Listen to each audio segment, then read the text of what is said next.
English and literature. So we've got some fun options with this. We're going to start, I'm just going to go all over the place, so I hope that you can keep up. For your early readers, we've got lots of phonics books.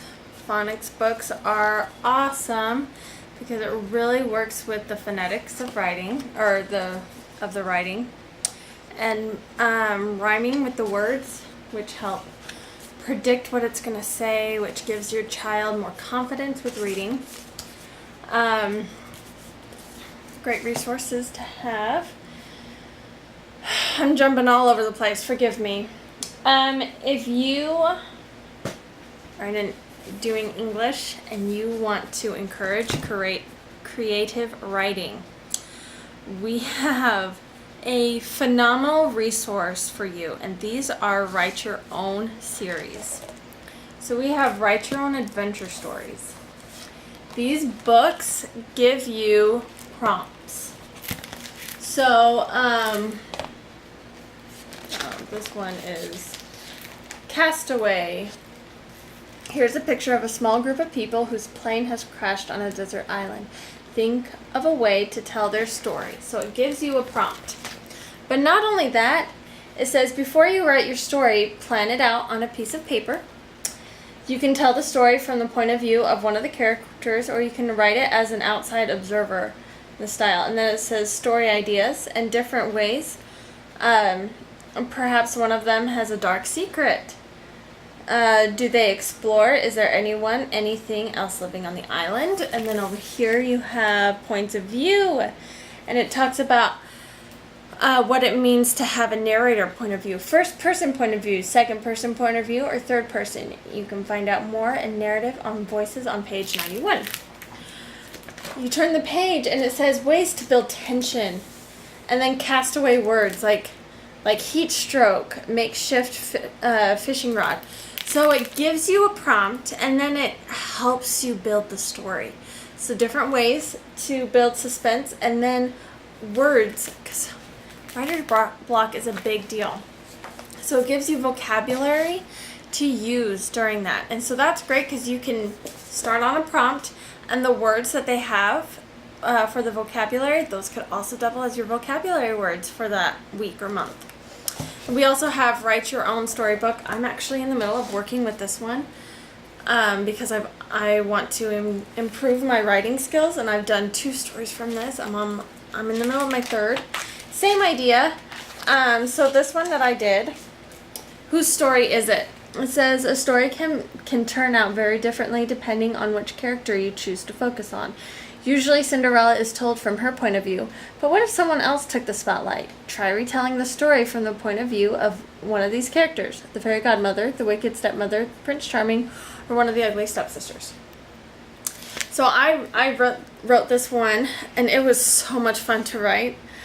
Just to remind you, and it gives you a little breakdown of what actually happens in the Cinderella story, so you don't deviate too much. Remember, when you tell a story from a particular character's point of view, you can only write about the things your character has seen or heard. It just gives you, same thing, you've got vocabulary words on the side, different prompts, different different ideas. Fantastic. And then they have Write Your Own Mystery and suspense stories. Same ideas, different prompts, different vocabulary to focus on. Fantastic. And while we're on the topic of writing, we have a big picture thesaurus. This is awesome because describing people. You can have tall or you can have lanky. Short, little, petite, husky, stout, stocky, thin, skinny, slim. So it has just different ways of just making your drab vocabulary giving it a little bit more zing and pop, which is always what you're looking for when you're writing. And it has illustrations to help those of us who learn by sight. It helps us learn by that. Helps it retain into our brains better. We have White Clean Grammar and Punctuation. comes with a white clean marker, and if you are hesitant to let your child run loose with a marker, white clean crayons that you can get at Walmart work just fine with these. And these have different like activities for you to do. This one focuses on grammar and punctuation. We also have one about starting to spell and lowercase and uppercase letters, and I mean we've got so many.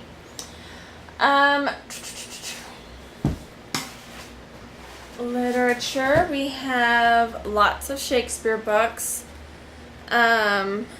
We've got some Lift the Flap Shakespeare books. We've got, I'm fairly certain that this one, yes, so these ones have quick links.